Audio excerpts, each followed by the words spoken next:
Mesdames, Messieurs, bonjour. Je voudrais d'abord, je crois qu'on va commencer les travaux de notre panel, le deuxième panel. Je voudrais d'abord, en mon nom personnel et au nom de l'ISCE, vous remercier tous d'être venus si nombreux pour participer aux travaux de cette édition. Je m'appelle Habib Karaouli, je suis le Chairman and CEO de Cap Bank et je vais avoir l'honneur et le privilège d'être le modérateur de ce panel. Et mon rôle va consister, bien entendu, à vous annoncer les déroulés de cette séance, à vous présenter au fur et à mesure les intervenants, à poser les questions aux intervenants et éventuellement à susciter un débat, parce que ce qui est intéressant, c'est d'avoir un regard croisé sur tous les éléments de ce débat, et puis d'être un peu le timekeeper de cette séance. Cette séance qui va durer 1h30 et que je vais vous proposer de la manière suivante. On va avoir deux séquences. Une première séquence où je demanderai à nos panélistes de s'exprimer sur un certain nombre de questions.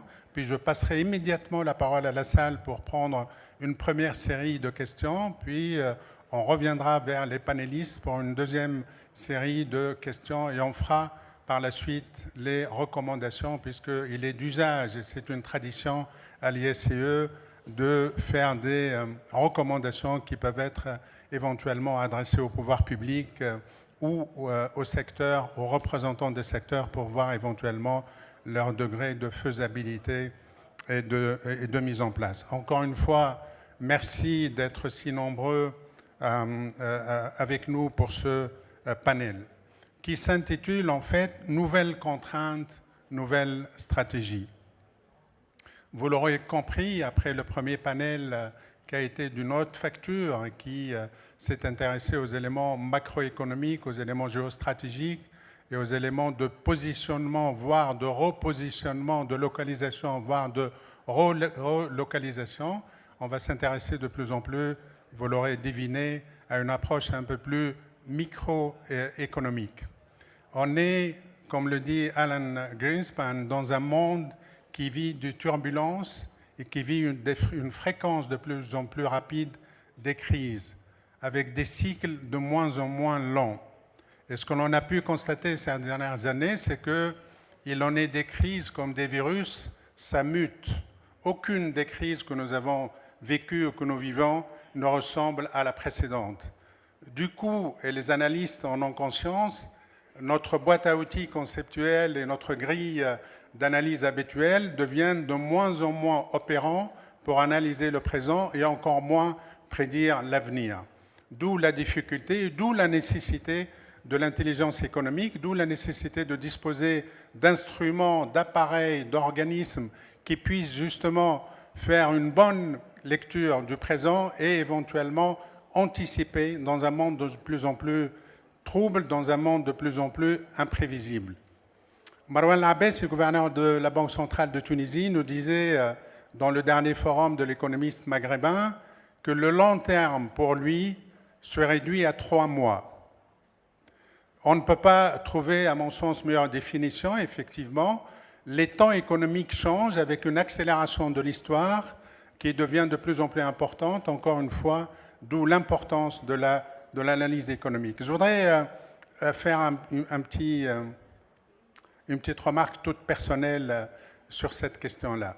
Parce que nous ne disposons pas, malheureusement, en Tunisie, d'un outil d'intelligence économique, d'une espèce d'agence ou d'organisme qui puisse justement avoir l'information qu'il faut, avec la granularité qu'il faut et avec les possibilités justement d'interpréter ce qui se fait et ce qui peut se faire et éventuellement indiquer au pouvoir public et aux entreprises et au secteur les conduites à tenir.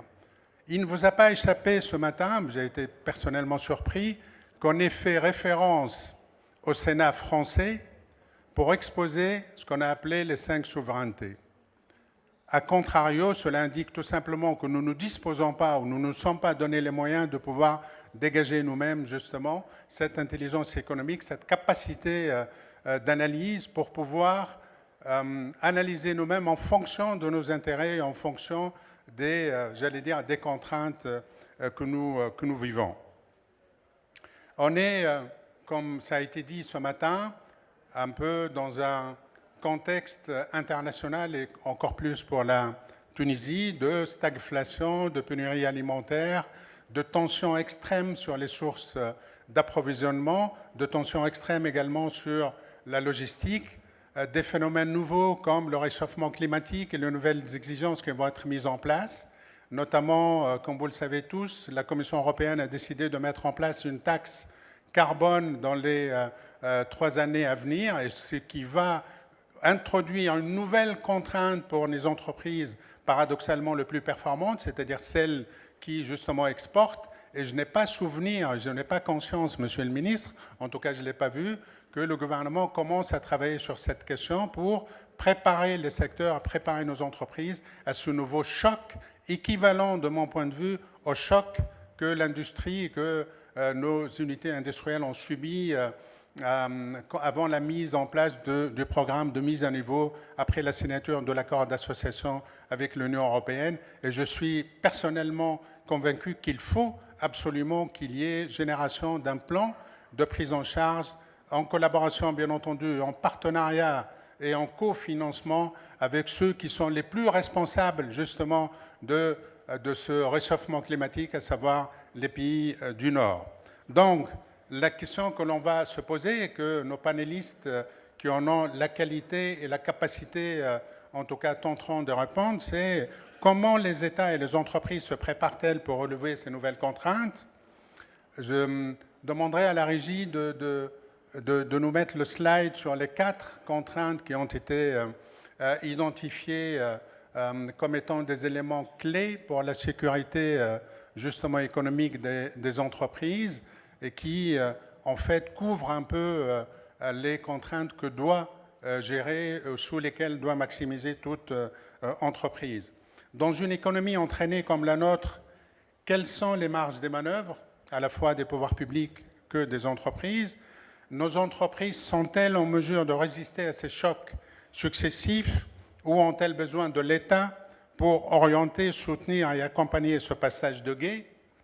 S'est-on préparé à migrer vers un autre modèle économique? Vous avez remarqué dans le premier panel de manière récurrente l'idée d'un champ de signes, d'un modèle ancien qui a fait 100 ans, et de ce vœu que nous exprimons tous d'une manière ou d'une autre, de revoir ce modèle pour introduire d'autres contraintes et des contraintes surtout de nouvelles économies, à savoir une croissance et un développement beaucoup plus social, beaucoup plus vert, respectueux de la nature et beaucoup plus sustainable, qui va dans la durabilité.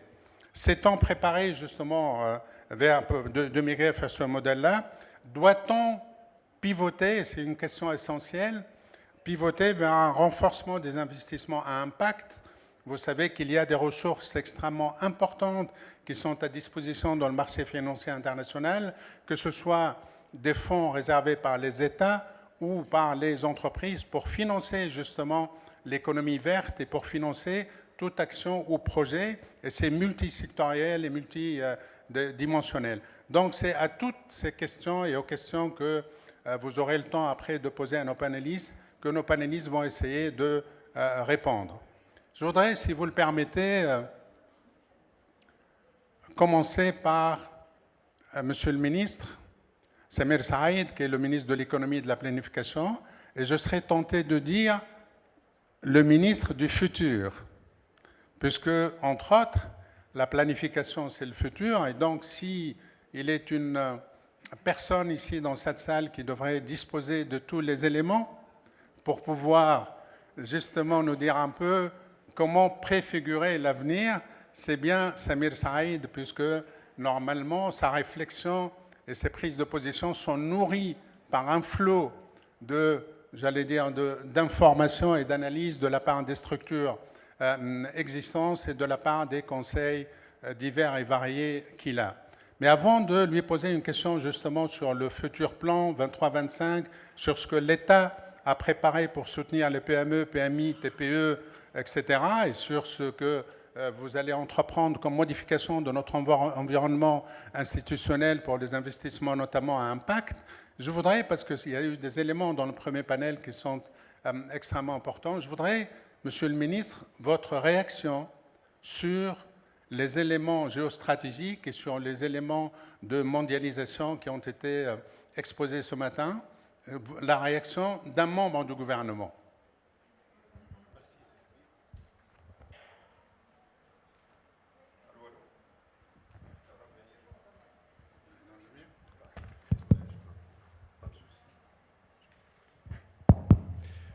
Merci Sidi Habib, merci à l'IACE pour l'invitation et merci à vous de nous consacrer cette demi-heure ou cette heure ensemble.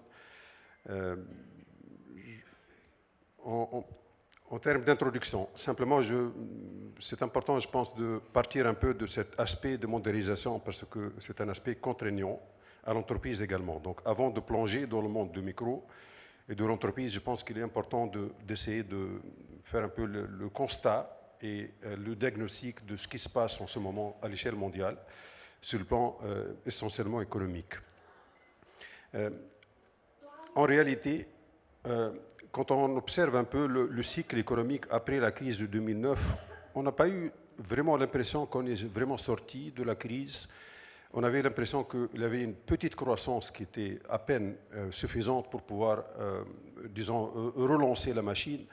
Et c'était assez souvent stimulé par des mécanismes qu'on appelle comme pas très orthodoxes, ce fameux quantitative easing. Donc, je n'ai pas vraiment l'impression qu'on a vraiment quitté la crise de 2009. Je pense que le système économique mondial est en train d'être un peu chambardé par beaucoup d'éléments.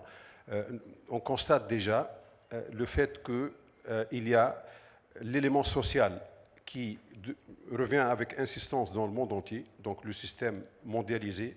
Et on ne va pas revenir là-dessus, ça a été bien exposé dans le premier panel, parce que c'est le modèle efficace qui doit demeurer, mais moyennant des modifications. Mais il y a cet aspect social auquel les États doivent penser, doivent remédier un peu au fait que le mécanisme de marché à eux seuls ne permettent pas vraiment d'apporter un pouvoir d'achat à ceux qui sont un peu laissés de côté ou bien à ceux qui ne sont pas embarqués dans cette économie de savoir, la nouvelle économie. Le deuxième élément important, c'est le fait majeur que certains scientifiques appellent l'ère anthropocène. Pour la première fois, nous avons l'humain, une espèce qui est en train de modifier la planète. Et malheureusement, dans le mauvais sens. Les scientifiques ont alerté à ce fait depuis les années 80-90, mais les politiques n'ont pas voulu comprendre, n'ont pas voulu suivre. Et là, nous nous trouvons avec une prise de conscience récente de la gravité de la situation et donc de la nécessité d'agir et d'agir massivement maintenant.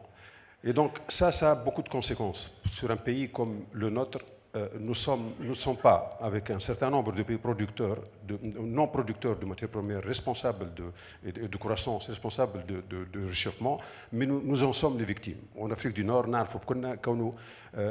on est très exposé au stress hydrique. Donc aujourd'hui, dans un pays qui ne produit pas de pétrole, qui ne produit pas de matières premières, qui a subi tant de crises successives, on se trouve face à une situation où nous devons faire affaire à stress hydrique, donc à la transition écologique. Nous devons lancer, et on l'a déjà fait, l'étude carbone parce qu'on exporte 80% sur l'Europe et l'Europe va l'exiger et l'étude a déjà commencé, donc je confirme. Et nous devons faire face à l'ensemble de ces besoins dans une contrainte majeure, une contrainte de déséquilibre financier, inflation élevée, déficit budgétaire et déficit commercial. Donc, c'est des conditions difficiles. Je comprends, monsieur le gouverneur de la Banque centrale, quand il dit son avenir, et c'est 3 mois, il doit gérer la devise et le nombre de jours d'importation et la trésorerie et un peu la liquidité dans ces conditions difficiles, mais l'environnement et l'optique et la perspective du ministre du Planning ne peut pas être 3 mois, ça doit être un minimum de 3 ans. C'est ce qu'on a fait au niveau du choix du plan. Donc, dans quel monde nous vivons aujourd'hui? Je pense qu'il y a un mot très simple qui le résume. C'est le mot VUCA, volatile, incertain, complexe et ambigu. Et ce n'est pas conjoncturel, c'est structurel. Donc, toutes les entreprises, pas uniquement les États, toutes les entreprises doivent s'y faire. et donc doivent en tirer les conséquences. Je vais plaider durant ce débat, parce que je souhaite qu'il soit un débat, puisque je ne prétends pas en connaître mieux que l'élite qui est dans cette salle. Je prétends que je vais annoncer, je vais défendre l'idée que la Tunisie doit vraiment épouser avec la plus grande vitesse l'économie de savoir. L'investissement de Bourguiba, c'est l'éducation. Ce n'est pas normal aujourd'hui d'avoir le taux de chômage de diplômés qu'on a dans le pays au moment où, aujourd'hui, dans le monde entier, c'est la guerre du talent. Donc il y a quelque chose qui doit être rectifié.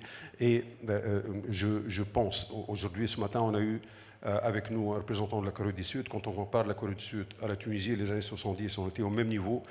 S'ils nous ont dépassés, c'est parce qu'ils ont misé sur l'éducation, ils ont misé sur la recherche, ils ont rapproché le monde de l'entreprise de la recherche et ils sont pleins dedans dans l'économie de savoir aujourd'hui. Donc c'est un peu l'orientation qu'on veut donner au plan et c'est l'orientation qu'on veut donner à l'amélioration des climats des affaires et à la révision du code des investissements qu'on est en train de travailler en ce moment.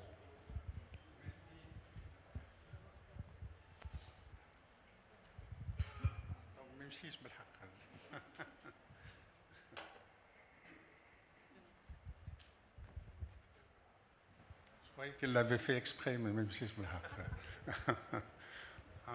Merci en tout cas, Monsieur le Ministre, et merci de nous avoir indiqué justement un peu les pistes. Vous avez parlé d'amélioration du climat des affaires, vous avez parlé d'économie de savoir, d'immatériel, etc. Mais très sincèrement, je vous le dis de manière vraiment très franche, on ne peut pas s'empêcher de penser à chaque fois que c'est des déclarations d'intention, que c'est des vœux pieux, etc., puisque le dispositif législatif et réglementaire ne suit pas, justement. Et vous savez qu'on a de plus en plus de cas, et je sais que vous êtes sensible à l'élément innovation, nous avons de plus en plus de cas de gens, et notamment des jeunes de start-up qui innovent, mais qui risquent d'aller en prison. Parce que, quelque part, il y a une case qui ne couvre pas cette activité-là. Tout le monde en a conscience et on attend à chaque fois qu'il y ait des modifications qui puissent libérer l'initiative. Et je sais que vous l'appelez de vos voeux.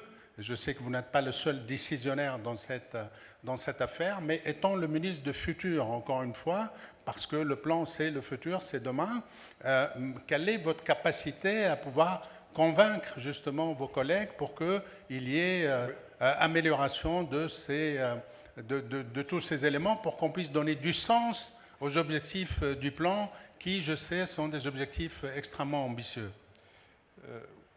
Merci, Sel Habib. En fait, comme vous l'avez dit, je suis ministre du plan, le plan 23-25. Donc, par design, par conception, je ne peux être que le ministre du déclaratif en ce moment, puisque le plan commence en 23. Ça n'empêche que nous avons déjà commencé à planifier le plan d'action. Vous avez parfaitement raison, parce que peut-être le point faible qu'on a eu dans ce pays, ce n'est pas la conception des réformes. Les réformes, on le connaissait depuis 20 ans. C'est l'exécution, le courage d'exécuter les réformes et la discipline de l'exécution. On sait faire cela dans le monde de l'entreprise. Peut-être qu'on sait le faire un tout petit peu moins dans le monde de l'administration, parce que on n'a pas vraiment été affronté par le passé à cette somme de défis auxquels on fait face en ce moment. On est en train d'apprendre. Durant toute l'année, on a mis en place un dialogue public-privé. Toutes les institutions économiques et sociales ont contribué, en tout cas on les a invités pour la contribution, et aussi bien les mesures d'amélioration des climats des affaires dont on a déjà passé 27, qui ont été approuvés par le Conseil des ministres. Nous avons une centaine maintenant qui sont en préparation. Elle passera bientôt au Conseil des ministres. Le plan, nous l'avions élaboré ensemble. On a mené 24 réunions avec les 24 gouvernorats en présence de toutes les institutions, des Rossel Belediet, les maires. Et donc, c'est un travail collectif. Le plan est prêt. Nous sommes dans la 3e lecture parce qu'il y a toujours des chiffres à revoir et des textes à fignoler. Quasiment prêt ça sera prêt avant la fin de l'année. Le budget économique, il est prêt. Et donc, le plan d'action il est prêt, il a été co-travaillé avec le secteur privé. Donc ce n'est pas uniquement l'administration, je pense qu'on a réussi à créer un dialogue entre les deux parties, surtout on s'est compris mutuellement. Le secteur privé a compris les contraintes de l'administration, il y en a, le fameux article 96 par exemple, pour lequel nous avons également beaucoup avancé et j'espère que c'est imminent. Et également, l'administration a compris que l'entrepreneur fait face à des contraintes vraiment importantes et réelles et on comprend que nos salaires, puisque je fais partie de l'administration aujourd'hui, viennent de taxes que vous êtes en train de payer. Et je comprends également que nous avons une pression fiscale relativement importante parce que nous avons un secteur informel anormalement élevé et nous avons un régime forfaitaire qu'il faudra corriger, chose qu'on a commencé à faire au niveau du gouvernement. Donc oui, maintenant c'est le temps de l'action.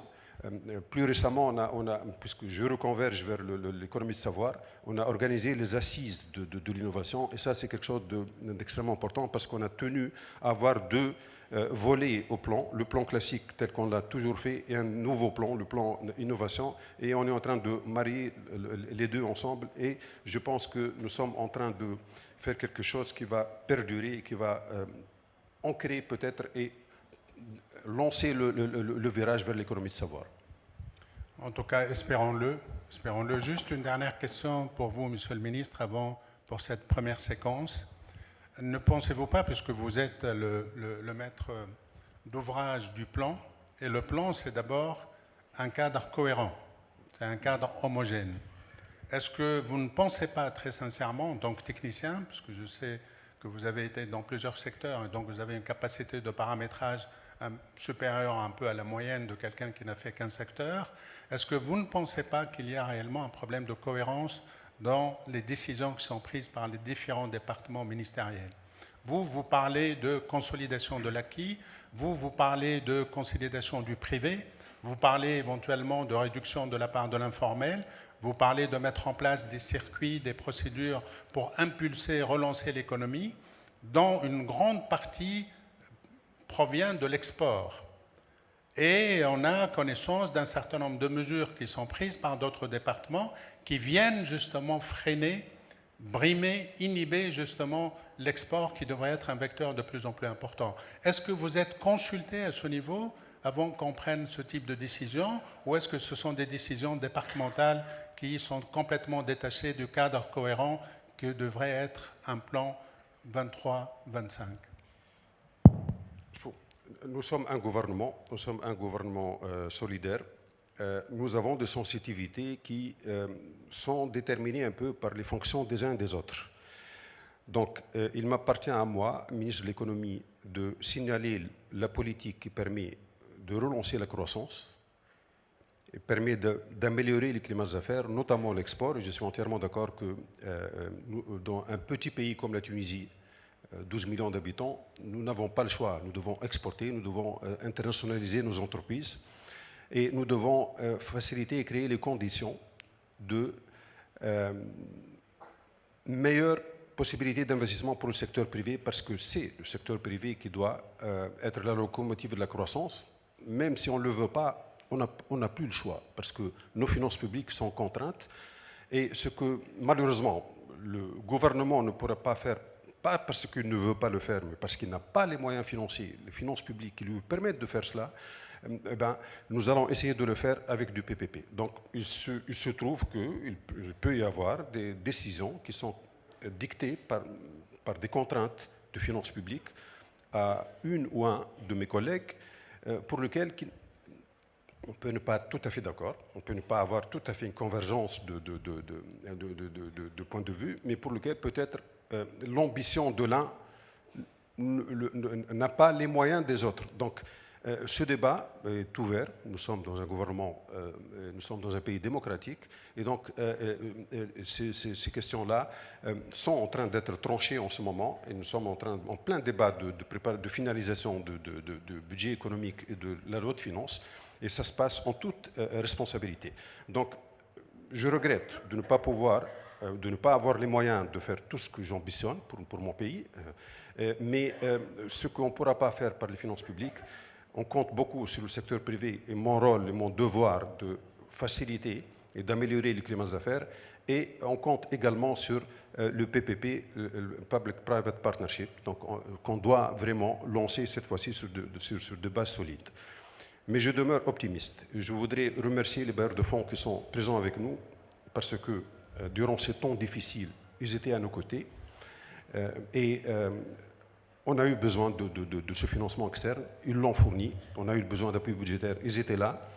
Et ils ont cru, ils continuent de croire dans ce pays, jusqu'à récemment, parce que je voudrais quand même terminer cette toute petite intervention sur ce point précis par une note optimiste, parce qu'il y a quand même 3 semaines maintenant, ou un mois, nous avons eu le Staff Level Agreement avec l'FMI, c'est un signal très fort.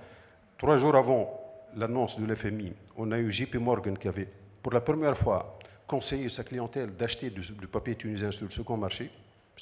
C'est passé sous silence en Tunisie, je n'ai pas compris pourquoi. Et nous avons cette amélioration de l'orientation interne qui vient d'avoir lieu récemment. Donc, le vent, je pense, commence à changer, il faut y croire. Et je pense que sur le plan conceptuel, sur le plan de début d'exécution, nous sommes sur la bonne voie. Et donc, le gouvernement, dans sa totalité, est engagé dans cette voie, même si, de temps en temps, dans un pays démocratique, 2 ministres peuvent avoir 2 points de vue différents. Ce n'est pas la fin du monde dans un pays démocratique, je le répète. Non, il n'y a aucun souci là-dessus, mais c'était pour essayer de faire préciser un élément capital qui est la cohésion d'une équipe, pour que ça ne tire pas, comme on dit, à U et à dia. Merci en tout cas pour toutes ces explications. Je vais passer directement à Nordine Haji, qu'on ne présente plus, directeur général d'EY, qu'il est en train de porter ONU. Il a fait une croissance de quasiment 40% du chiffre d'affaires d'une année sur l'autre, en train de se diversifier.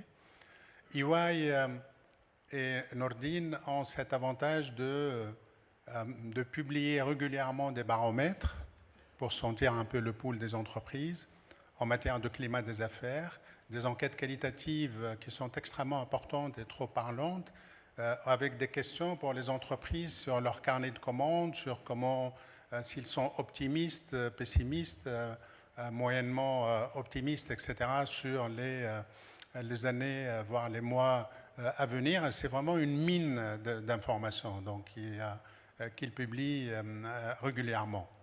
Je sais que Nordine suit de très près ce qui se passe dans le monde. Donc ma question à Nordine, c'est, on a parlé ce matin justement de globalisation, ou mondialisation si vous voulez, de cette interconnexion indispensable, de cette interdépendance indispensable, etc. On a vu dans la plupart des pays du monde,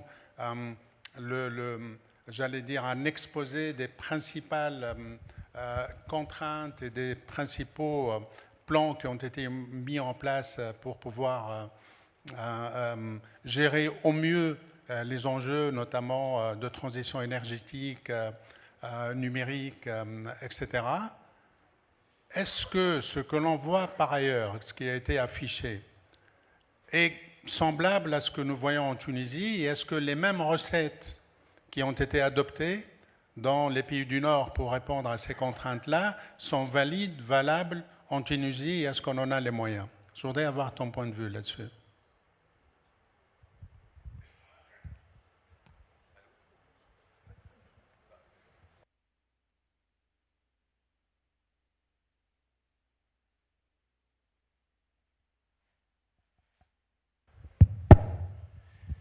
Merci, Sila Habib. Je voudrais remercier l'IACE pour m'avoir invité à cet événement pour partager avec vous certaines réflexions sur un sujet extrêmement important. J'ai écouté attentivement notre ministre, Sissi Mir, que j'apprécie beaucoup. J'apprécie également votre optimisme. Mais juste à la question de Sila Habib sur un peu l'état d'esprit du tissu des entreprises, j'ai un peu à l'esprit l'image suivante. c'est que du côté des pouvoirs publics et du gouvernement, il y a de l'optimisme dans les intentions et dans l'esprit, c'est une bonne chose, mais probablement, comme vous le dites vous-même, peu de choses sur le terrain. A contrario, côté entreprise, le sentiment que j'ai, c'est qu'il y a un fort pessimisme en termes, une inquiétude forte, je dirais, en termes d'intention et de projection, mais quand même, sur le terrain, fort heureusement, les choses se passent et se passent bien. Donc peut-être ensemble, ça crée un équilibre. Pour être plus concret, je ne sais pas si la régie peut... Voilà, donc je souhaiterais quand même répondre j'allais dire, ou décliner la question que vous me posez en 4 sous-questions. D'abord, ce que sont les enjeux et les défis qui se posent à l'entreprise tunisienne dans ce contexte, justement. Et là-dessus, je dois dire que, vous savez, l'entreprise tunisienne est déjà, depuis 2011, aux prises d'un contexte politique, économique, institutionnel et social, on va dire pas favorable, pour être gentil. Et les entreprises tunisiennes, pendant ce moment-là, pendant tout ce temps-là, nous a étonnés, nous a agréablement étonnés par sa capacité de résistance. Elle a résisté, fortement résisté, peut-être beaucoup plus que ce à quoi on pouvait s'attendre. Parce que tout de même, le tissu de nos entreprises, c'est des petites et moyennes entreprises et qui sont par nature fragiles. En tout cas, c'est l'épreuve du post-2011, la bonne chose, je dirais, le bon côté des choses. Elle a endurci les entreprises tunisiennes. Elle les a appris d'une certaine façon à la résilience. Et c'est une très bonne chose. Elles en ont besoin justement, elles vont encore en avoir besoin dans son contexte justement de ce moment, et j'en reviendrai. Certaines entreprises, en fait, pendant toute cette période-là, ont fait mieux que résister, parce qu'elles avaient réussi à faire de la croissance, de la forte croissance même. Certaines ont réussi à réussir un meilleur positionnement sur les marchés qu'elles sont en train de servir, et particulièrement les marchés extérieurs, ce qui est une très bonne chose. Mais le point est que la proportion de ces entreprises qui performent, on va les appeler comme ça, cette proportion-là a diminué sensiblement au fil des années depuis 2011. Et à notre dernière estimation, nous pensons qu'il y aurait 20% de nos entreprises, au plus 25% allaient, qui sont dans cette proportion-là d'entreprises performantes qui sont en train de faire de la croissance. Cela signifie quoi? Cela signifie qu'aujourd'hui, la majorité de nos entreprises sont en souffrance. Et je crois que cela s'observe même, je dirais, à l'œil nu. Et le fait est que, en plus de cet héritage des 10 dernières années, les entreprises tunisiennes vont devoir affronter les nouveaux défis justement que lui pose, je dirais, cette reconfiguration de la géopolitique, ou cette tension, je dirais, géopolitique. D'abord, parce que, de facto, je dirais déjà la crise de Covid-19, ajoutée à cela aujourd'hui les conséquences de la guerre russo-ukrainienne, font que ça va se traduire par forcément une contraction de la demande au niveau des marchés sur lesquels justement qui sont servis par nos entreprises. Donc il y a déjà cet aspect des choses. Et puis il y a beaucoup d'autres facteurs, des facteurs, je dirais, qui concernent peut-être la plupart des entreprises. Il y a un accroissement terrible des facteurs de production, les matières premières, l'énergie, mais également le coût du travail. Il y a également le spectre, je dirais, d'une dépréciation du dinar, tout le monde en parle. Et celle-là, évidemment, elle risque quand même de plomber les entreprises qui sont fortement exposées, au moins sur le marché local, ou faiblement exportatrices. Il y a également, et là on l'a vécu ces derniers jours, des restrictions au niveau des importations. Peut-être c'est quelque chose qui continuera. À ce moment-là, forcément, c'est quelque chose qui a une donnée qui inquiète forcément les entreprises. Mais il y a aussi, parce que là on est en train de voir le projet de loi de finances, c'est ce réflexe d'activation comme ça de leviers fiscaux qui se traduisent par un accroissement justement de la pression fiscale au niveau des entreprises et qui peuvent encore une fois être un facteur d'imprécision et de doute sur les entreprises. Mais je crois qu'au-delà de ces facteurs-là, je pense qu'il y en a un autre facteur que vous avez cité, Sidi Habib, je pense qu'il est le plus important.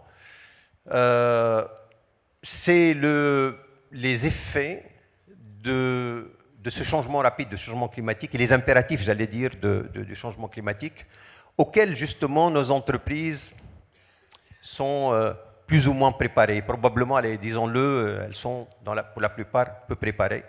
Et surtout, et là vous avez raison de le mentionner, le spectre de la taxe carbone là aux portes de l'Europe. Donc voyez-vous j'allais dire le menu pour le moment et pour l'année 2023, franchement, n'est pas du tout attrayant pour les entreprises. Peut-être seule consolation, Monsieur le Ministre, s'il en y a une, c'est que ces difficultés-là ne sont pas propres aux entreprises tunisiennes. Donc ça concerne, j'allais dire, la plupart des économies. Mais dans ces économies-là, ils ont l'habitude d'activer des leviers de soutien aux entreprises. Et nous, au niveau des entreprises tunisiennes, je crois qu'elles vont devoir continuer, encore une fois, à compter sur elles-mêmes, justement, pour pouvoir affronter précisément en mettant à profit l'apprentissage de la résilience qu'elles avaient déjà commencé depuis 2011, à moins que, Monsieur le Ministre, vous auriez quand même d'agréables annonces à donner par rapport à ça. Voilà un peu ce qui concerne j'allais dire, sur les entreprises tunisiennes. Maintenant, lorsqu'on voit la question par rapport justement à cette mouvance mondiale, c'est quand même intéressant de voir ce qui se passe et comment les entreprises tunisiennes peuvent encore une fois mettre à profit cela, parce que moi je crois dur comme fer qu'elles sont capables. Alors, j'avais sur ce slide-là, quand même, il est intéressant. Je ne sais pas si... je peux revenir plus tard si vous voulez, parce que sur ce slide-là, c'est un slide quand même très intéressant. Vous savez, c'est une étude toute récente de EY, dont EY Parthenon, en fait, la branche Strategic Consulting de l'organisation EY, qui a sorti justement les tendances, le nouveau monde économique dans lequel probablement on va vivre ces prochaines années. Et vous savez, comme on avait dit que c'est très complexe ce qui se passe dans cet environnement, et nous, on aime bien les cabinets comme les nôtres, les choses les plus compliquées, on fait de sorte qu'on les simplifie. Mais en fait, ce graphe-là, il détermine les 4 zones, les 4 tendances possibles ou d'évolution possible du monde de l'économie d'aujourd'hui et des 5 prochaines années, avec 2 variables essentielles. La première, c'est les relations géopolitiques qui partent des créations de clusters, donc de régionalisation, j'allais dire, des économies, jusqu'à la libéralisation totale. Donc ça, c'est en abscisse. Et en ordonnée, vous avez les politiques économiques des différents États. Et ça part du protectionnisme à outrance, du souverainisme, entre guillemets, jusqu'à l'internationalisation à outrance. Et vous avez les 4 pavés possibles. Et je dirais, dans cette étude-là, ce qu'on est en train de dire, nous allons pivoter autour de ces 4 modèles économiques. Et vous voyez un peu sur l'évolution depuis Covid, où est-ce qu'on est en train d'aller. Et aujourd'hui, on est dans une case, donc on est plus ou moins au centre hein, de l'intersection des 2 axes, c'est-à-dire qu'on peut pivoter autour de ces 4, mais aujourd'hui, on est dans la zone où on est dans ce qu'on peut appeler le friendship. Et ça, c'est quand même vraiment intéressant pour nous. Le point est que, et peut-être je fais le lien par rapport au premier panel de tout à l'heure, clairement, ce qu'on est en train de dire, la globalisation, le full globalization, on va dire, qu'on avait vécu justement dans les années 2000 est quasiment révolu. Ce que nous allons vivre probablement le mieux, cette globalisation light, ça serait, j'allais dire, une globalisation mais moins étendue. Voilà. Parce que de toute façon, c'est un processus qui a été enclenché bien avant la crise Covid. C'était justement, vous avez raison de le dire, après la crise financière. Alors, la question qui est intéressante, si vous, le deuxième slide que j'ai à vous montrer, je n'ai que ce slide-là, que décident ou que sont en train de décider les chefs des entreprises mondiales aujourd'hui? C'est tout récent. Je n'arrive pas à voir les chiffres. La question a été posée, quelles sont les décisions d'investissement stratégique, quelles sont vos décisions d'investissement stratégique au regard des tensions géopolitiques actuelles? Et clairement, ce qu'il y a, je ne suis pas en train de voir peut-être que j'ai... Alors, clairement, il y a en gros 40%, on va dire 39% exactement, qui ont décidé de relocaliser leurs actifs. D'abord, il y a 95% et 5%, peut-être que vous commentez, 95% ont dit oui, on va agir autrement. Il n'y a que 5% qui ne vont rien changer. Mais 40% décident de changer la localisation de leurs assets. Vous avez 30% qui décident de quitter certains marchés, je crois que on les a vus un peu sur certains marchés. Et vous avez une bonne 40% qui vont reconsidérer, redessiner la distribution de leur chaîne de valeur. Et si vous faites le lien par rapport au slide précédent, c'est la partie, j'allais dire, de création de clusters, vous comprenez. Et peut-être je fais le lien, parce que j'ai vraiment apprécié l'intervention de Premier ministre italien de tout à l'heure. C'est cet axe-là, Europe, Afrique, en passant par la Méditerranée, qui probablement se crée. Et c'est là, de mon point de vue, les opportunités qui peuvent s'offrir aux entreprises tunisiennes et qu'on va devoir savoir en tirer profit. Je reviendrai peut-être tout à l'heure sur le comment.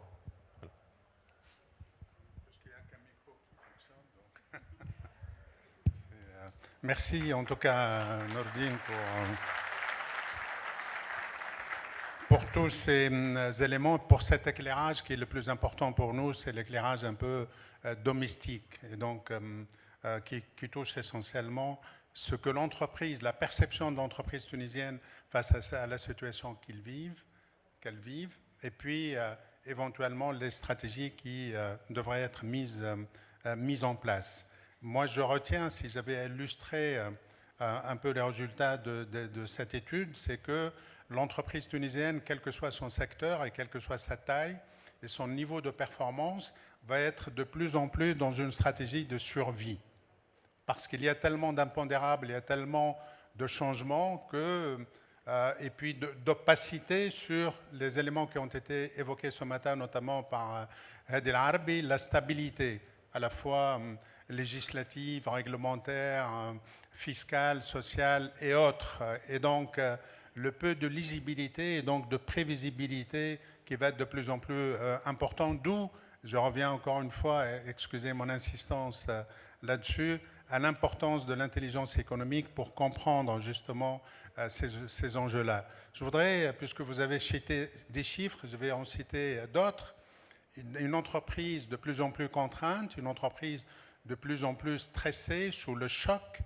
Vous savez tous qu'on a un taux, ce que j'ai appelé un taux de mortalité infantile des entreprises, c'est-à-dire le taux de mortalité sur les 3 premières années de l'existence d'une entreprise, il est de 60% en Tunisie. Il est à peine de 20% dans les pays de l'OCDE. Et donc, ça interpelle sur la capacité de pérenniser et de permaniser justement la création de valeur. Il y a probablement des éléments intra-entreprise, mais il y a probablement aussi, sûrement, des éléments qui devraient interpeller justement tous les opérateurs et les acteurs de l'écosystème pour essayer de réduire tout cela. Matteo Renzi a parlé ce matin du concept de mur, pour dire que finalement, ça ne sert strictement à rien. La contrainte qui, de mon point de vue, va être la plus importante, c'est qu'il ne faut pas se faire d'illusions. La mondialisation, l'ouverture, ça ne devrait pas, à la limite, être un handicap majeur, c'est un fait. Il faut agir en conséquence. Mais ce qui, justement, fait qu'il y ait asymétrie, c'est que les règles du jeu ne sont pas claires de la part de ceux qui font les règles du jeu et qui ne les respectent pas. Il faut se dire que plus on va monter dans l'échelle de valeur, plus nos entreprises vont être performantes, plus on va gagner des marchés, notamment à l'extérieur, plus on aura des champions nationaux, plus on aura des contraintes claires, insidieuses, pour nous empêcher justement de pénétrer ces marchés-là. Il faut se dire cette réalité, et on l'a vu à chaque fois où, je rappelle juste, quand à un moment, notre huile d'olive a commencé à muter en passant de l'exportation en vrac à une exportation à plus forte valeur ajoutée, etc. On a été attaqué par qui? On a été attaqué par l'Italie avec des rumeurs, etc., pour discréditer le produit tunisien. Quand à un moment, parce que nous avons un avantage compétitif énorme et que nous pouvons devenir un hub international en matière de chirurgie esthétique et de healthcare de manière générale, on a été aussi attaqué par des associations de la profession, notamment en France, pour discréditer justement l'expertise tunisienne en cette matière. Donc, et avec une incapacité à nous défendre, une incapacité à démontrer que nous sommes là et de prévoir éventuellement des mesures de sauvegarde pour protéger nos intérêts nationaux. Et donc, l'entreprise toute seule ne pourra pas faire tout ça. Il faut l'appui des secteurs, bien entendu, et des pouvoirs publics. Ça, je crois que c'est quelque chose d'extrêmement important. Je voudrais juste, avant de passer la parole à Rabeb Fersi, citer, on parlait de mondialisation.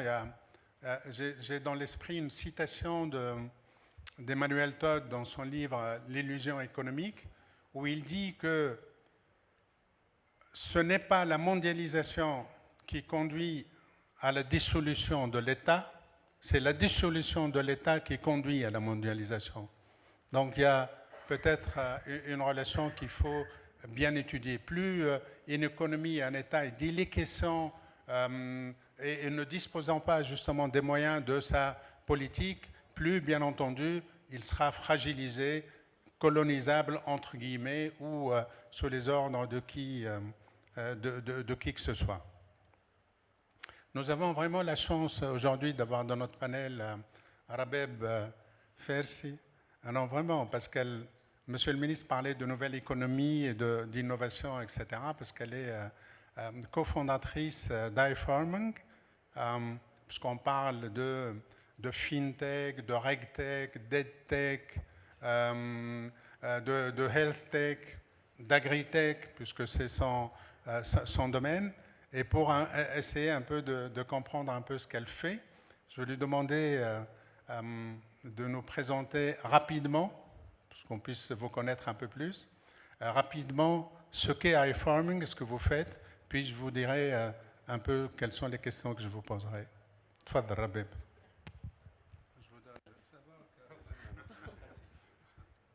Donc, je vous remercie et je remercie l'IACE pour l'invitation et notre chère audience et nos chers panélistes. Donc, avant de me présenter, je vais juste commencer par ce que vous venez de dire. Survivre pour l'entreprise, c'est innover. Innover, mais dans quel sens? Vous avez résumé ce que vous allez dire. Je commencerai par ce qu'a dit Peter Thiel. Peter Thiel, c'est le fondateur de PayPal et l'investisseur de Facebook et SpaceX avec Elon Musk. Elle a décrit deux sortes de progrès pour une entreprise. Il y a le progrès horizontal, c'est, comme elle a dit, taking things that work somewhere, make them work everywhere. C'est going from one to n. C'est le progrès horizontal. C'est la globalisation. Par contre, le progrès vertical, c'est going from 0 to 1. C'est making new things. Ça, c'est le chemin que toute entreprise technologique doit l'utiliser pour survivre et par innovation. Donc, je vais revenir et je vais me présenter. Donc, je suis Rabeb Felsi, je suis ingénieure agronome de formation. Je suis cofondatrice de iFarming. C'est une entreprise spécialisée dans le domaine de l'agritech. Simplement, c'est l'agriculture intelligente.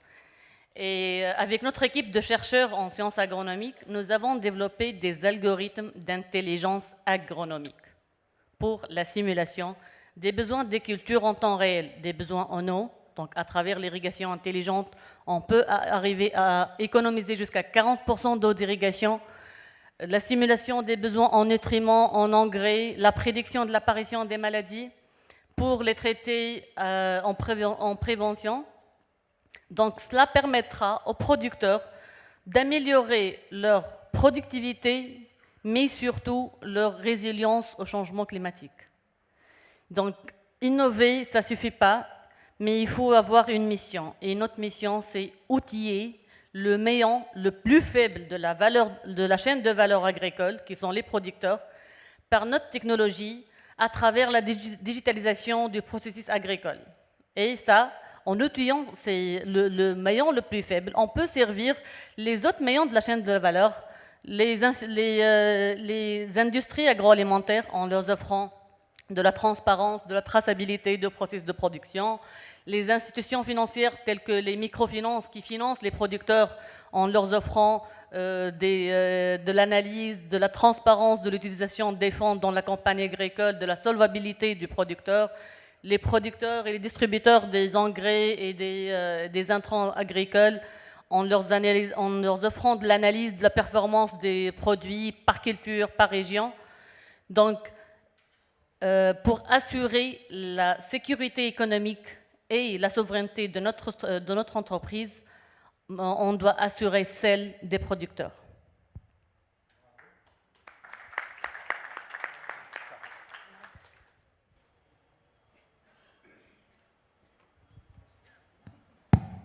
Voilà, c'est bon. C'est bon, c'est bon. Merci, Rabeb, pour cet éclairage. Vous savez qu'il y a quand même un certain nombre d'entreprises similaires à celles de Rabeb, et c'est un peu ça l'avenir. Intelligence artificielle, IoT, etc. Je crois que ça, c'est l'avenir. Vous me rappelez vraiment, en parlant d'innovation, un article que j'ai écrit il y a un certain nombre d'années, que j'avais intitulé « Innovator Purge », innover ou mourir, parce qu'il n'y a plus en fait le choix. Justement, Rabeb, je voulais vous poser la question suivante. On a parlé de contraintes pour, j'allais dire, l'économie conventionnelle, les entreprises conventionnelles, et vous l'avez vu, on a parlé de contraintes technologiques, de contraintes en matière d'appro, de logistique, de rétention de talents, etc. Est-ce que ces problématiques-là et ces contraintes-là se posent pour une start-up, notamment pour une agritech, quoi? Évidemment. Ces contraintes-là se posent pour les startups comme pour les PME et les grandes entreprises. Commençons par définir simplement c'est quoi la sécurité économique d'une entreprise ou une startup. Simplement, c'est protéger et promouvoir ses intérêts stratégiques. Protéger, c'est une dimension défensive. promouvoir, c'est une dimension offensive. Donc, pour aboutir, on a pensé, en utilisant l'intelligence économique, à trouver de nouvelles opportunités. Par exemple, on travaille pour le moment dans l'Afrique de l'Ouest pour qu'on puisse avoir plus de valeur par rapport aux petits producteurs. La veille aussi nous a permis d'analyser d'une façon décisionnelle l'information et surtout anticiper un grand problème suite à la pandémie de Covid. Donc toutes les sociétés technologiques s'affrontent à un grand problème qui est la pénurie mondiale des composants électroniques. Donc nous avons pivoté vers une solution hardware-free en trouvant d'autres solutions pour recueillir l'information. Aussi par rapport à la guerre des talents. Donc, comme d'autres sociétés, nous avons créé des filiales en Europe pour retenir et fidéliser nos talents tout en leur permettant de s'expatrier, mais aussi de les garder parmi nous. Donc toutes ces contraintes, elles sont là, on doit vivre avec, mais surtout, on doit savoir comment les aborder et en faire, profiter de cette situation pour le bien, pour la sécurité et la souveraineté de l'entreprise. Merci beaucoup, Annabelle. Je crois que nous venons au terme de cette première séquence de notre panel. Donc je vais tout de suite passer la parole à la salle pour prendre un certain nombre de questions, de commentaires, voire de réactions par rapport à ce qui a été dit par les uns et les autres. La parole est à vous, mesdames, messieurs. Je vois déjà si l'autre fille... Est-ce qu'il y a quelqu'un qui peut avoir un micro, un baladeur pour le donner à nous? Qui fonctionne, me dit Nordine. Le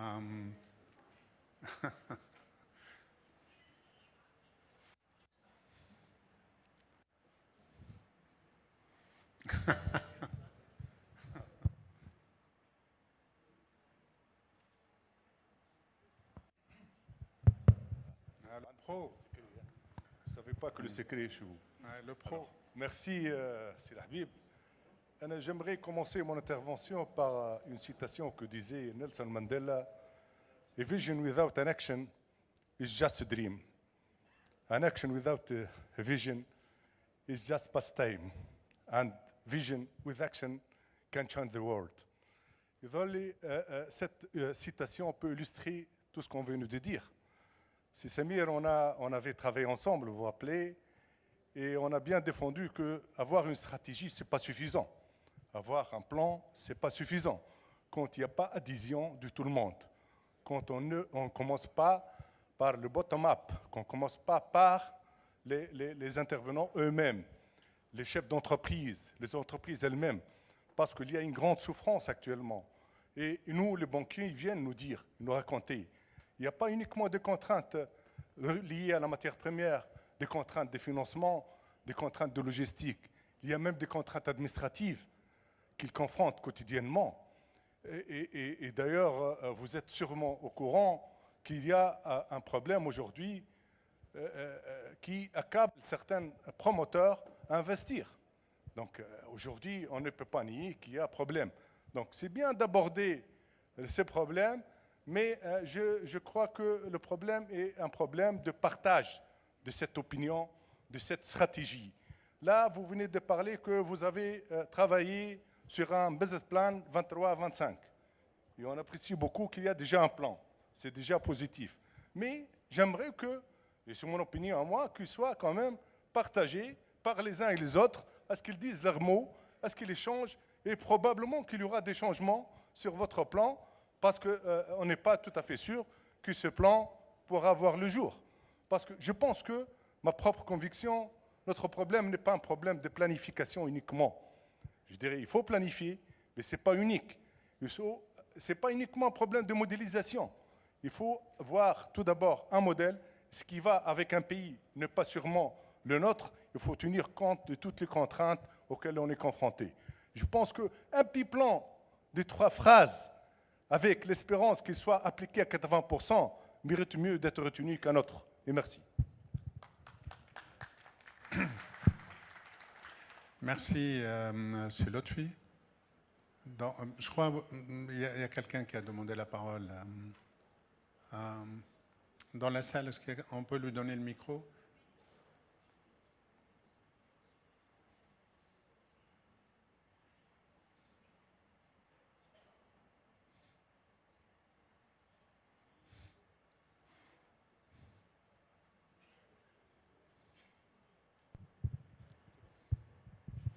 Oui, Meher Gaïda, je suis expert comptable. Je voulais effectivement rebondir sur un terme qui m'a beaucoup intéressé. Monsieur le ministre, vous avez parlé de l'anthropocène. L'anthropocène, c'est-à-dire l'activité humaine sur en fait, la détérioration de nos équilibres écologiques. L'anthropocène, pour rappeler, en fait, nos contrées à nous n'y contribuons que depuis 30 ans, maximum, Indochine compris. L'anthropocène, c'est le monde occidental et le monde industrialisé qui l'a entamé depuis 150 ans. Aujourd'hui, dans la COP27, les pays sous-développés demandent une miette de 100 milliards de dollars à se partager entre 60 et 70 pays. D'accord ? Que le monde occidental est en train de les, quelque part, leur disputer. Ils veulent augmenter cette enveloppe à 200 milliards. 200 milliards, c'est une miette par rapport aux dégâts qui ont été commis par le monde civilisé et industrialisé. La COP 15, comme vous le savez, est en cours sur la disparition des espèces. Plus de 1 million d'espèces sont en voie de disparition. Ça suppose que ces modèles-là sont arrivés en bout de course.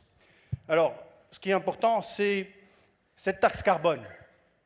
En fait, les 100 milliards ou les 200 milliards qu'ils vont supposément nous donner, s'ils nous les donnent, on va les payer à leurs frontières de nouveau, puisqu'ils vont nous imposer, ils vont imposer à nos industriels la fameuse taxe carbone.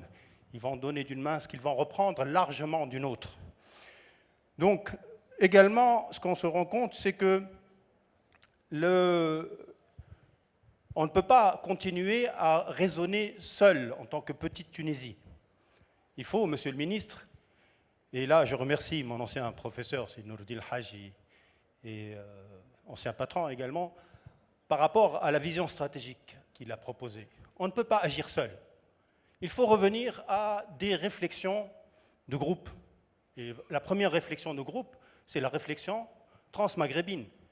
Aujourd'hui, pour certains des industriels, on ne peut plus exporter vers l'Algérie. La frontière algérienne, même si elle paraît ouverte, elle nous est fermée, elle nous est hermétique. Ça veut dire qu'il faut investir dans les visions globales. Il ne faut pas faire du suivisme à l'occidental. Il faut investir dans notre autonomie, dans notre indépendance.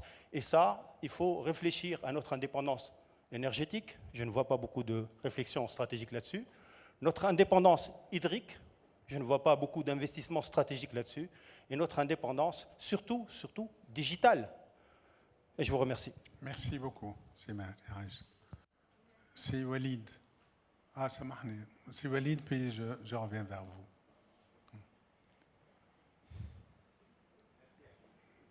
Merci, Habib. Monsieur le ministre, je vais m'adresser à vous. Ne prenez pas ce que je vais vous dire à titre personnel. Vous êtes ici pour représenter le gouvernement. Prenez-le comme quelque chose qui vient de quelqu'un qui a mal pour son pays. C'est cette impression de déjà-vu. Vous étiez là l'année dernière, j'étais là l'année dernière, je vous ai entendu l'année dernière et je vous ai écouté aujourd'hui et il ne s'est rien passé entre ce que vous aviez promis l'année dernière et ce que vous continuez à promettre cette année. Si, monsieur le ministre, il ne s'est rien passé, je vais vous dire, même les choses se sont aggravées. Vous n'êtes pas sur le terrain et vous ne savez pas ce que l'entreprise vit au quotidien. Nourdin parlait de résilience. La résilience, elle n'est pas infinie. Aujourd'hui, les entreprises disparaissent les unes après les autres. Et vous ne le voyez pas, monsieur le ministre. Habib a parlé de mortalité infantile. Aujourd'hui, il y a même une mortalité gériatrique. Des entreprises anciennes qui disparaissent parce qu'elles ne peuvent plus soutenir ce qui se passe. Et on a cette impression de déjà-vu.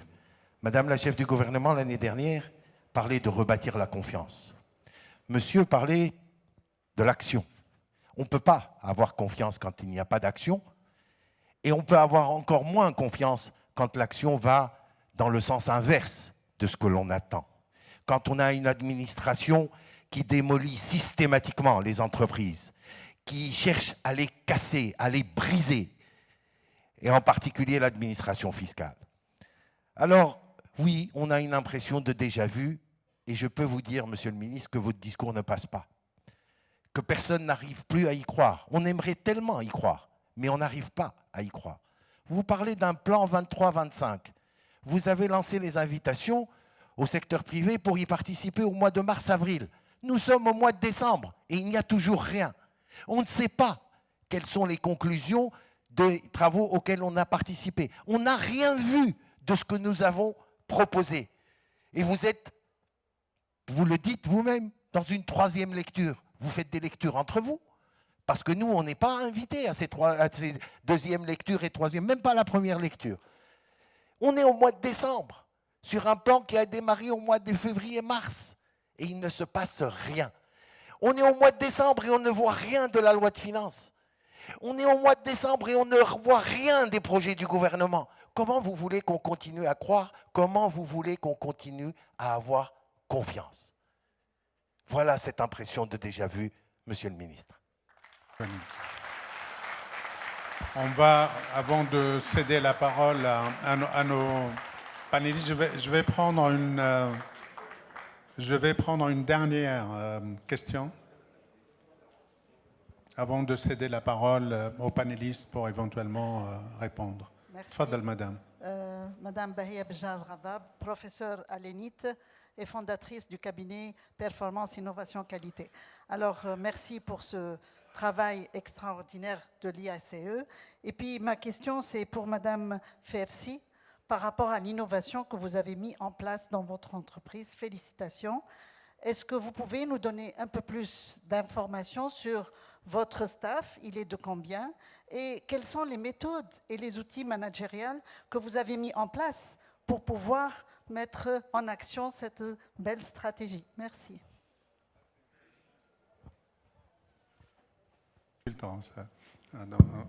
Merci pour cette question. Je vais, si vous le permettez, Monsieur le ministre, justement, demander à Rabeb. Vous n'êtes pas obligé de répondre à tous les détails, mais je vous laisse le temps de répondre à cette question. Merci Madame Bahia. En fait, l'équipe, le cœur de l'équipe, c'est une équipe de chercheurs et d'ingénieurs agronomes. Nous sommes en nombre de 5 chercheurs en sciences agronomiques, en production végétale, en phytopathologie, en bioclimatologie, en résilience climatique. Donc nous sommes l'équipe, le cerveau de l'entreprise qui conçoit et qui développe les modèles agronomiques, le modèle de chaque culture et sa réponse vis-à-vis au changement climatique et tous les paramètres de la production agricole. Donc nous sommes une équipe de 5 chercheurs, mis à part l'équipe IT, la cybersécurité, tout ce qui est la partie hard, soft, etc. Donc c'est une équipe à part. Mais cette équipe ne fait que traduire ce qu'on dit en code. Et par rapport à notre stratégie managériale, on a une vision de empowering smallholders, ça veut dire temkin sirar al-fallahin. Cette vision nous a permis de développer une stratégie court, moyen et long terme de servir les petits producteurs en Tunisie, en Afrique et pourquoi pas sur le scène international.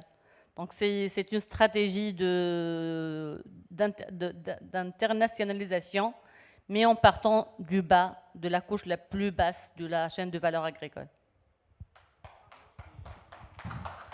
Merci. Juste une petite question complémentaire à Rabeb. Est-ce que votre intervention dans les pays subsahariens, vous la faites à partir de votre plateforme à Tunis ou de France? Tunis. On était une délégation tunisienne des sociétés en agritech, en prospection de marché de l'Afrique de l'Ouest. Et maintenant, on travaille avec la Fondation Syngenta pour l'agriculture durable, qui est déjà à Dakar seule, elle a plus que 3000 petits producteurs. Tout à fait. Et le contexte de l'Afrique de l'Ouest, surtout dans le domaine de la FinTech, nous a agréablement surpris par rapport à ce qui se passe en vous a Tunisie. bluffé. Il y a au moins 10 à 15 ans de différence avec la Tunisie, pour ceux qui estiment que nous ne faisons même pas partie de l'Afrique. Monsieur le ministre, c'est à vous de répondre à ces interrogations. Merci, pour Habib. éventuellement apaiser quelques inquiétudes. Non, je ne le prends pas d'abord sur le plan personnel, je ne le prends pas du tout. Non, mais c'est entendu ça. J'assume la fonction donc, avec toutes ses conséquences, et c'est un choix personnel. Donc, nous sommes en démocratie et je suis habitué à cela et c'est tout à fait normal. Je vais commencer à répondre à Silotfi. Donc pour la question du bottom-up, Silotfi, je pense qu'on a fait beaucoup de bottom-up ensemble à la STB. Donc la démarche n'a pas changé. Et effectivement, même la vision et la stratégie, on l'avait construit ensemble. Je me souviens, on avait une belle étude volumineuse comme ça, d'un grand bureau qui était mise dans les tiroirs. Malheureusement, on l'avait dépoussiéré un peu. Et en fait, le plus gros a été fait par l'équipe. Ça a été fait par l'ensemble du personnel de la STB. C'est ce qu'on est en train d'essayer de dupliquer un peu à une plus grande échelle. Mais je ne vois pas avec beaucoup de succès, malheureusement, puisque apparemment l'information ne circule pas, ou bien on ne veut pas, disons, le reconnaître. Il y a eu, pour le... donc, je reviens un peu à la démarche de la STB. Toutes les démarches aujourd'hui qui réussissent, c'est les démarches collaboratives. Aujourd'hui, le modèle top-down est un modèle révolu. Donc, pourquoi on a adopté également au niveau du gouvernement et avec les institutions cette même démarche? Parce que seuls les gens du terrain, et j'ai passé ma vie sur le terrain, même si je n'ai pas le temps maintenant en tant que ministre d'être présent constamment sur le terrain, c'est le problème sont repérés et en grande partie résolus par les opérateurs eux-mêmes, par le terrain. Donc cette démarche, on s'inscrit parfaitement là-dessus. Ça a été la démarche du plan, ça a été la démarche du climat des affaires et ça a été la démarche de mesures d'urgence. Et donc tout ce qu'on avait fait, en tout cas au niveau de ce qui a été initié par le ministère de l'économie, on l'avait partagé d'abord avec les autres ministères, avec l'administration, l'ensemble des différentes autres administrations et surtout avec le secteur privé. On a eu plusieurs dizaines de réunions, que ce soit dans le plan ou dans le climat des affaires. Je pense qu'on ne peut pas faire plus qu'on l'avait fait. On a préparé un plan d'action détaillé qui devrait avoir, il a déjà commencé à avoir un début d'action, mais il devrait avoir une accélération maintenant une fois que le plan soit adopté. Bon, il y a eu une première phase de concertation, de contribution de différentes régions, des différents ministères, que ce soit pour le plan ou bien pour le climat des affaires. Et une deuxième phase, c'est bien sûr la discussion avec les ministres et avec le Conseil des ministres. Et nous sommes à cette étape-là. Je prends le plan. Le plan, d'habitude, c'est 1 année et demie à 2 années de préparation. Quand ce gouvernement a pris ses responsabilités, il n'avait rien. On a pris le 11 octobre, rien du plan.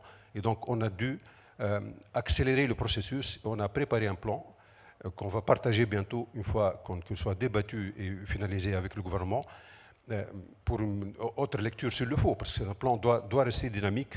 Et donc, ce travail est un travail collectif et doit demeurer collectif. Donc, il est difficile de dire que par rapport à l'année dernière, rien n'a été fait. Il y a eu 27 mesures qui ont été déjà publiées pour le parti climat des affaires. Le plan est prêt. Le budget économique est prêt. La loi de finances, nous sommes en train de la discuter en ce moment. Et nous allons partager dès qu'on finalise ce document. Et je vous promets, pour la partie qui me revient, pour le plan, qu'il y aura d'autres cycles de débat public là-dessus, y compris également pour le budget économique, parce que c'est des documents bien sûr publiables et rien n'est figé, rien n'est inscrit dans le marbre. Je reviens à la partie un peu l'anthropocène. Je suis entièrement d'accord avec vous. Aujourd'hui, les pays en développement, des pays similaires à la Tunisie, notre contribution à ce désastre écologique, elle est infinitésimale Et en fait, nous en sommes les victimes. Et pas uniquement nous, mais un certain nombre de pays qui ne sont pas producteurs de matières premières, ne sont pas producteurs de pétrole. Nous subissons de plein fouet les conséquences de tous les investissements qu'on doit faire en matière de climat, malgré qu'on n'est pas responsable, et qui vont se faire au détriment d'investissements d'éducation, de santé, d'infrastructures et de soutien social aux coûts. Donc j'avais présenté à la dernière réunion à Washington, de réunion de la Banque mondiale, j'avais présenté une proposition. J'avais demandé à ce qu'on constitue un fonds mondial. Et aujourd'hui, il n'est pas compliqué de déterminer, en fonction de la croissance économique du dernier siècle ou bien un siècle et demi, quelle est la contribution exacte de chaque pays dans ces gaz à émissions. Et aujourd'hui, ce gaz à effet de serre, aujourd'hui, dont on peut avec précision déterminer la quantité, et on peut également lui placer un tarif avec précision, parce que le carbone, il a un prix aujourd'hui. Si on quantifie ce stock de pollution qui est là, dont nous sommes responsables uniquement pour une partie infinitésimale, et chaque pays contribue proportionnellement à son degré de pollution, je pense qu'on pourra avoir un fonds qui permettra, d'une manière juste et équitable avec tout le monde, de pouvoir faire face à cette catastrophe de climat que nous sommes en train de vivre. La proposition n'a pas été retenue, n'a pas attiré l'attention des pays développés. Je comprends pourquoi, mais je trouve quand même que c'est injuste. Dernièrement, j'ai été contacté par une institution qui m'avait demandé de préparer un papier là-dessus. Une autre institution peut-être aura plus de chance qu'un ministre d'un pays en développement. Donc je pense que l'idée, elle est juste, et donc il faudra qu'on continue à se battre pour vraiment qu'on ne soit pas, non seulement qu'on est la victime, mais qu'on ne soit pas encore, qu'on paye le prix au détriment de nos investissements qu'on n'arrive pas auxquels on faire face dans les conditions de finances publiques que tout le monde connaît pour le pays. Concernant l'énergie, la question a été évoquée. Effectivement, nous sommes en train d'accélérer la conversion vers l'énergie renouvelable. Ça, c'est le minimum. On a augmenté récemment la contribution de renouvelables dans la production de l'énergie. Elle était à 30% en 2030. On l'a élevée à 35%. Et une bonne nouvelle que je voudrais annoncer, c'est pour Elmed. Je voudrais remercier l'Union européenne pour le support qu'elle nous a donné en contribuant au câble électrique qui va relier la Sicile à la Tunisie à hauteur de 307 millions d'euros après une sollicitation de la part de notre gouvernement et après un petit lobbying qu'on avait fait. Et vraiment, nous apprécions ce geste qui va rendre encore le projet plus rentable et accélérer le processus. On sait que c'est du gagnant-gagnant et on ne peut pas traiter la Tunisie et l'Union européenne sur le même pied d'égalité. Financièrement, on n'a pas le même poids, on ne joue pas dans la même classe. Donc, c'était quelque chose dont on avait besoin pour pouvoir également apporter une solution au moins partielle à l'Europe qui connaît une très grave crise énergétique. Donc, on salue et on vous remercie pour cet effort qui a été fait. Voilà. Merci. Merci. Merci, Monsieur le ministre.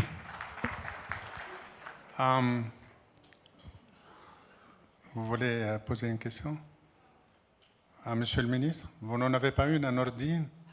Ah, d'accord. Sinon, il va penser que ce qu'il a dit n'est pas intéressant. Non, je voulais dire, Monsieur le ministre, juste permettez-moi de réagir. Nous avons fait, à propos justement de la prise en charge de cette considération d'empreinte carbone, de décarbonation, etc. Nous avons, au Forum de l'économiste maghrébin, fait une proposition de mettre en place un programme équivalent à celui qui avait été mis en place pour la mise à niveau après la signature de l'accord d'association avec l'Union européenne en 1995, dont les ressources proviendraient justement notamment de notre principal partenaire, et qui servirait à préparer les entreprises tunisiennes à cette espèce de certification, puisqu'il va y avoir une certification pour les entreprises, notamment celles qui exportent. Bon, je ne sais pas qui va porter une idée un peu similaire, mais j'ai cru comprendre, en tout cas ça s'est fait en présence de l'ambassadeur délégué de l'Union européenne, de la Commission européenne en Tunisie. Il n'avait pas l'air de rejeter l'idée, donc si éventuellement ça peut servir à quelque chose, on peut éventuellement en discuter. Oui, je pense qu'il faut qu'on fasse quelque chose là-dessus parce que c'est une demande qui va devenir pressante bientôt et c'est un phénomène qui va s'accélérer. On craint maintenant que, avec l'état de la planète aujourd'hui, dans la prochaine décennie, les choses risquent encore de s'accélérer davantage. Donc il faudra dès maintenant vraiment se mettre d'une manière intensive à ce travail-là. Il y a une étude qui est en préparation au niveau du ministère de l'Énergie. Et donc on peut, si vous pouvez me passer cette proposition, on peut l'étudier économie, énergie et économie. Okay. Merci. Rabeb, très court parce qu'on va pouvoir conclure. Vous avez besoin d'un micro ou ça va, votre voix va porter? Anna Tikad, carrément.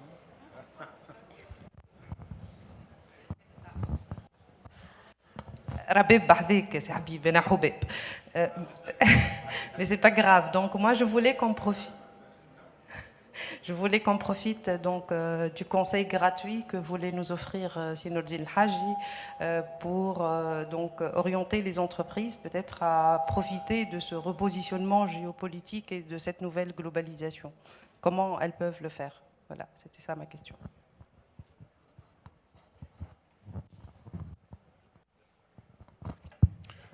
Je te donne le micro, tu réponds à cette question, puis on en profite, le mot de la fin, et puis je passerai parce qu'on est déjà... Ok, ça marche. Merci pour votre question. En fait, j'allais de toute manière l'aborder sous une forme ou une autre. Vous savez, enfin, on est dans un parterre, dans un espace de chef d'entreprise, je le suis aussi, et... bien sûr, je reconnais et je suis foncièrement convaincu, comme tout le monde, que les politiques gouvernementales, que l'environnement que les pouvoirs politiques, les pouvoirs publics impulsent, c'est quelque chose d'extrêmement important pour aider, pour pousser les entreprises dans une certaine direction. Mais le constat est celui-là. Nous sommes en train de vivre depuis plusieurs années et là, dans un climat où on va devoir, les entreprises, je parle, se débrouiller toutes seules. Et je préfère parler de ça parce que c'est sur cet aspect-là que les entreprises ont le plus de contrôle. Sur l'autre aspect, on a moins de contrôle. En tant que citoyen, on essaie de pousser et on les comprend d'ailleurs. Si Samir, on se connaît bien et on connaît le background de Samir, il est exactement comme les nôtres et je pense que lui-même, il doit vivre plus de frustration probablement que nous parce qu'il y a des choses qui n'arrivent pas à être concrétisées. Alors, les choses sur lesquelles on a j'allais dire, le contrôle et en même temps, j'ai envie de dire que les entreprises ne sont pas non plus indemnes de critiques. C'est que justement, dans ce que je venais de présenter tout à l'heure, il y a véritablement une grande opportunité pour les entreprises tunisiennes de se positionner pour faire en sorte qu'elles aient une part dans cette redistribution des chaînes de valeur qui est en train de se faire. La bonne nouvelle, en tout cas, même si notre espace n'est pas attrayant, et on le sait, au niveau de l'investissement extérieur, clairement, dans les choix stratégiques, dans les politiques de ces grandes entreprises, même si elles ont en face d'elles, parce qu'il va y avoir une relocalisation, mais au niveau régional, des pays ou des espaces qui sont plus performants que nous.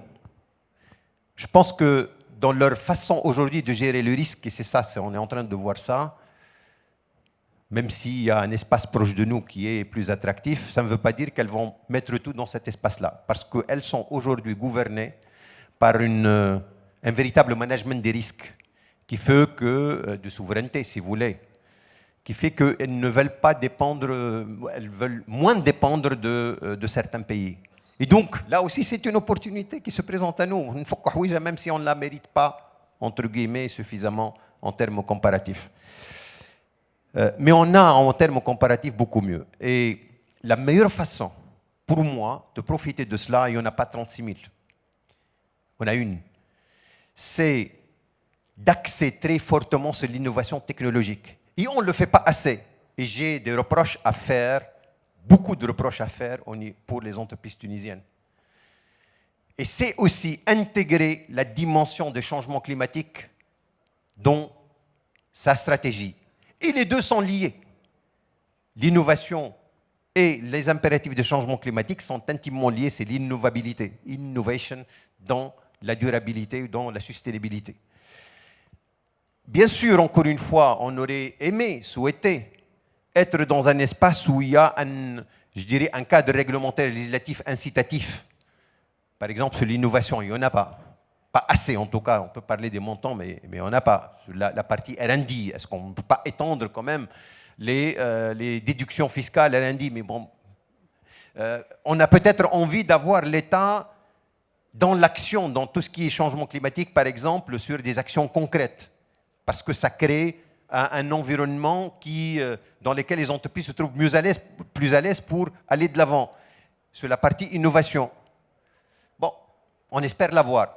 Mais on a, de mon point de vue, l'essentiel. Ce qu'on a dans ce pays, ce pays-là a continué à avoir un facteur clé de succès que d'autres n'en ont pas. C'est la qualité de notre capital humain et c'est l'ingéniosité de cette génération d'entrepreneurs qu'on est en train de voir tous les jours, ça se manifeste partout. Et c'est sur ces jeunes-là que les entreprises, et je m'adresse aux entreprises, qu'elles doivent miser pour faire des jonctions avec le milieu des startups pour développer et pour implémenter une véritable stratégie de transformation technologique et d'économie verte. Voilà la réponse que je voudrais donner aux entreprises et voilà ce que je demanderai aux entreprises, suggère aux entreprises de faire. Merci. Merci Nordine. Nous avons exactement 2 minutes 50 pour conclure. Je vais demander à la régie de nous donner le deuxième slide sur la recommandation. Je demanderai à Rabeb puis à Monsieur le ministre de peut-être de réagir sur ces recommandations-là. Il y a en fait 3 recommandations qui relèvent de ce qui est considéré un peu comme les prérogatives de l'État, en tout cas de l'action de l'État, et puis 2 recommandations qui concernent les entreprises.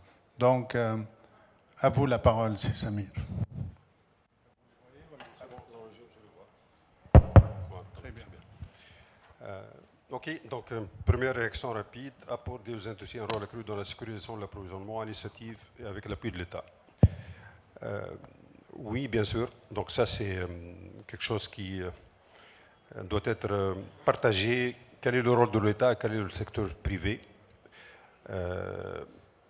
La tendance, c'est que quand il s'agit d'un produit qui est subventionné, monopolisé par l'État, jusque-là, c'est l'État qui le fait. Plus on libéralise, plus on s'approche de la vérité des prix, plus le secteur privé peut jouer un rôle important, mais je plaide pour s'approcher de vérité des prix, un rôle plus important pour le secteur privé.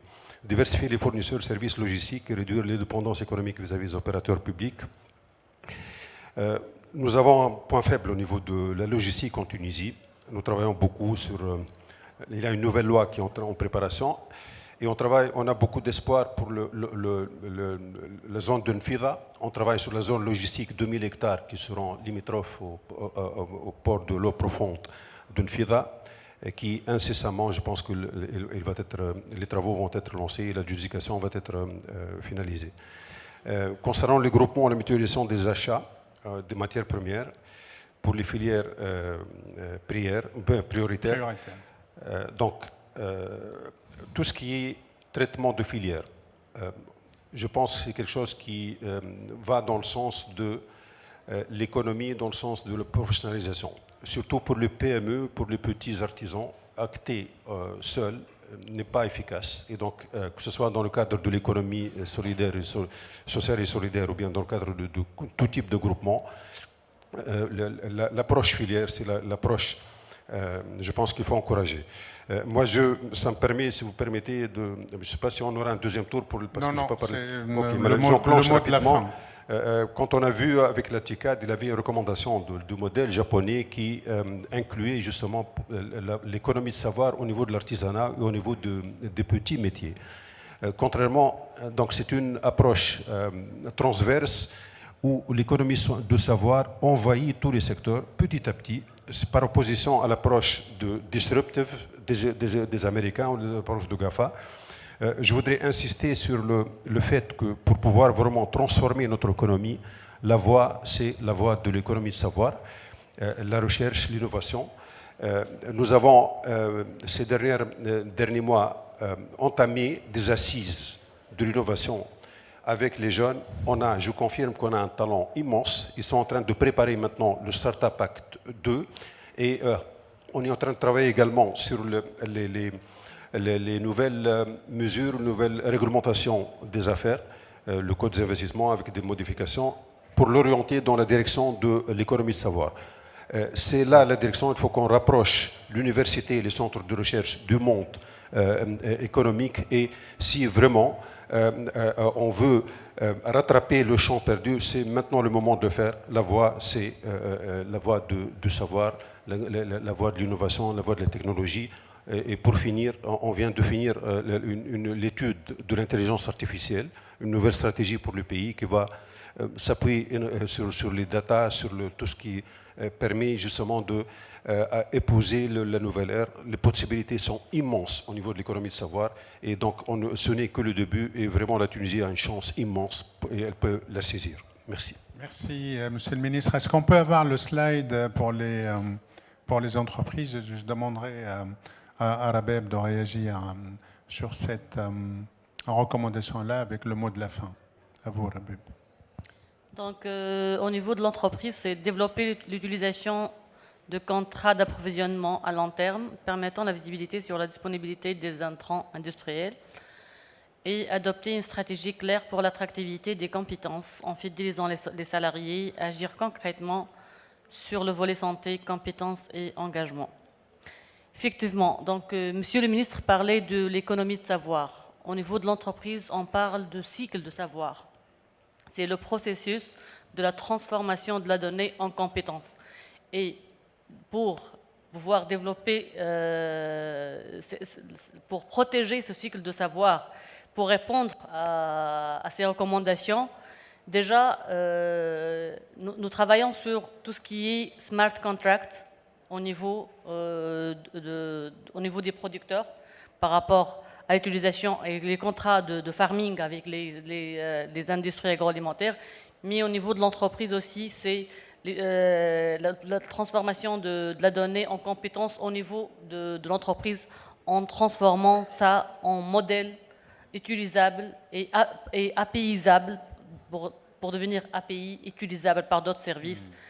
Et adopter une stratégie claire, oui, on a fait recours à la création d'une société française pour qu'on puisse retenir nos talents en leur permettant de partir en France, mais aussi rester parmi nous. Donc, je ne peux pas argue more. Wow. Thank you very much. Merci beaucoup. En tout cas, nous arrivons au terme des travaux de notre panel, qui a été vraiment très sincèrement très instructif, informatif et contradictoire. Et je crois que c'est l'intérêt un peu de cet exercice-là. On n'a pas été du tout, comme il ne vous a pas échappé, dans le confort ni intellectuel ni institutionnel, mais dans l'interrogation. Je crois que c'est à partir du questionnement, à partir des concours des uns et des autres, que nous pouvons raisonnablement arriver à converger un peu nos points de vue qui ne sont pas forcément les mêmes au départ. Donc je voudrais vraiment vous remercier de votre patience, nous excuser de vous avoir un peu empêché de déjeuner dans les temps pour ceux qui ont un mode de vie assez réglé à ce niveau-là, et vous dire vraiment merci pour vos contributions. Je voudrais en votre nom à tous et en mon nom personnel remercier vivement nos panélistes, si Nourdine, si Samir, Rabeb, pour vraiment leur contribution très utile. Et je vous dis à l'année prochaine. Merci.